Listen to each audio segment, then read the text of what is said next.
Mojo Projo donated on Patreon at the Mythic tier for an entire year and sponsors today's video.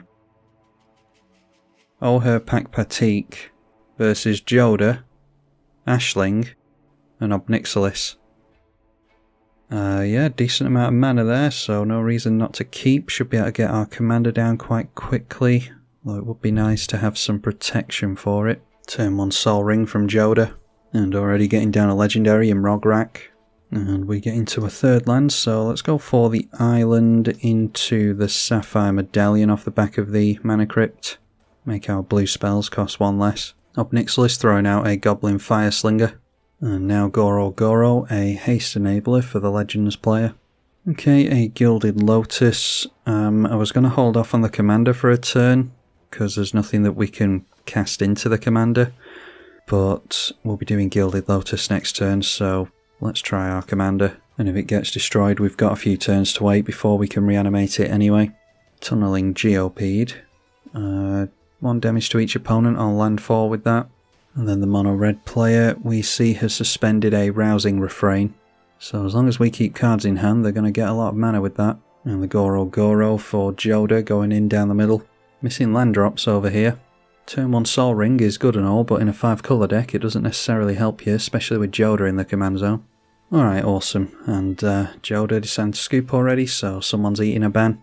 Alright, another land for us. Get that down straight away. If we go for the Gilded Lotus here, obviously we're accelerating our mana, but we'll be able to hold up the Cryptic command as well to protect our commander. And I think we're going to be worried about the Rakdos player with regards to removal, so we'll start getting commander damage off over there. 1 damage to us with the Goblin. Castle Lockthwaite into play now, going to deal 1 damage to each of us with the Geopeed.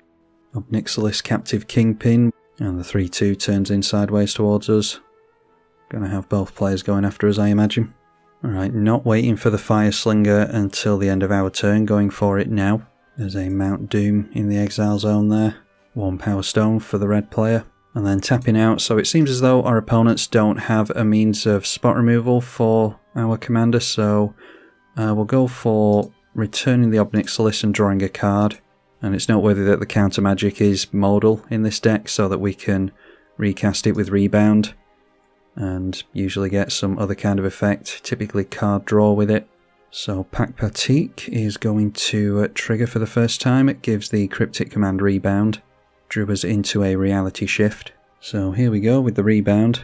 Cast the Cryptic command during the upkeep, and it can be draw a card and return a permanent again. Yeah, probably best going for the Warm Power Stone, but these creatures are going to keep swinging in at us, so I'll go for the Tunneling Geopeed. Drew us into a Dig Through Time and another land, so that makes the Frantic Search better now that we've got multiple cards that we can get rid of. So I'll continue to bully the Rakdos player, I think. Hopefully he doesn't scoop on us. And we're going to be able to afford to go for both the Dig Through Time and the Frantic Search during this turn cycle if we like, but we can also go Mission Briefing with the Cryptic command.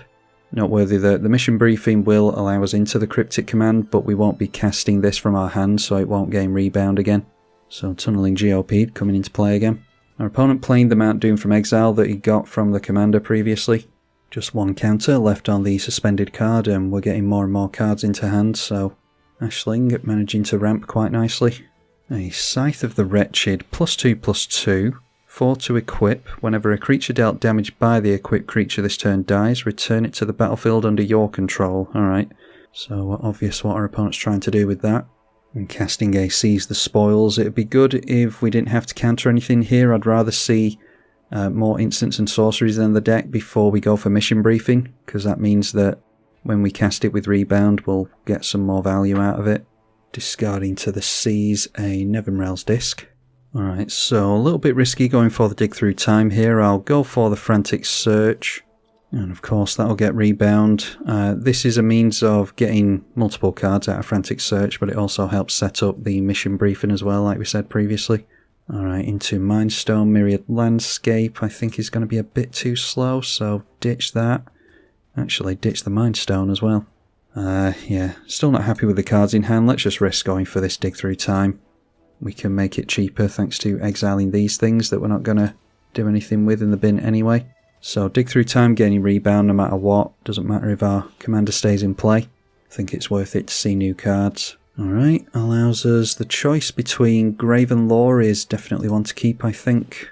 Jingataxius is good as well. Nykthos not that great without an abundance of devotion to blue. Talrand, means of making tokens, probably a good idea to get into that, so yeah, we'll pick the Talrand. So I suppose we can just go for the Graven Law now, can't we? Playing instant speed, pretty good in Commander. And again, the Graven Law gains rebound. Noteworthy that a little bit of a, not a nombo, but a little bit worse, the Graven Law, when you've got a Sapphire Medallion in play, because you don't put as much snow mana into it. So let's see, Fairy Mastermind can draw us additional cards. Imprisoned in the Moon, the type of thing I'm going to regret getting rid of, but we'll put that on the bottom. And yeah, we'll keep both of these, Extra Planar Lens and the Fairy. So draw into both of those. There's a Consider as well we've drawn into, so Surveil and Draw, might as well play it. See the value that we can get out of our commander. There's a Wavebreak Hippocamp, another really good one to get into, so leave that on top and draw into it. So it's looking like it was worth the risk in tapping out. So Frantic Search goes on the stack first, we'll gain all this card advantage. No Scry off the Graven Law either, because we haven't put any snow mana into it, no mana whatsoever. So that's just a free 3 cards. Draws us into Horned Lock Whale, which is interesting. You can go for Lagoon Breach, you can go for the instants, and then cast the creature side of it on rebound, which I don't know why that works, but it does. Cast the Consider again, and a land on top we will put into the bin. Dig Through Time reveals a bunch. The Mind Splice Apparatus is good. Unsubstantiate to get rid of targeted removal, although Swiftfoot Boot's just a better idea then. Yeah, let's go for the Apparatus, the Unsubstantiate there. And now we've got plenty to loot away with the Frantic Search. So we'll just ditch some lands, I think. Oh, what I should have done, I forgot about that clause on Frantic Search. Should have floated some mana there. Don't think there's any instants that we want to play anyway, so it doesn't matter. Or actually, we could have played this for a nice discount, couldn't we? So should have got that down for effectively only 1 mana there. Alright, so drop an island.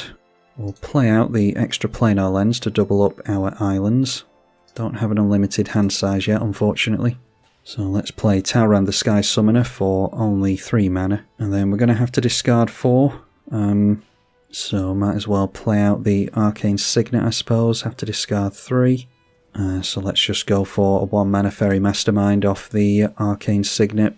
And then we only have to discard 2, so we'll leave it there. Continue to bully the Rakdos player, seeing as how commander damage might matter this game. Alright, and yeah, in order to keep cards in our hand, let's go for the Wavebreak Hippocamp as well. Yeah, so we've got 4 mana held up. We should be able to protect our commander, hopefully. Discard the Rhystic Study.